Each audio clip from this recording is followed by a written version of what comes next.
Long-term vehicle loads and local load concentration during use have caused fatigue damage in the tensile zone of the beam, and the bearing capacity of the floor slab has also decreased to a certain extent compared with the initial design.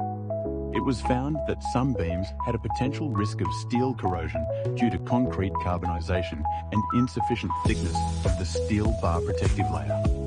If not handled in time, it may further affect the safety and durability of the structure. Considering that the parking lot needs to be restored as soon as possible, traditional reinforcement method will take up more space and have a long construction period. Carbon fibre have a lot of advantages: high strength, lightweight, convenient construction, and little impact on the original structure. It was finally decided to use carbon fibre to reinforce the beams and floor slabs. The adhesive and the original concrete structure form an overall force system. After the reinforcement is completed, after re-inspection, the structural performance of the parking lot beams and floor has been effectively improved, can meet the current and future use needs.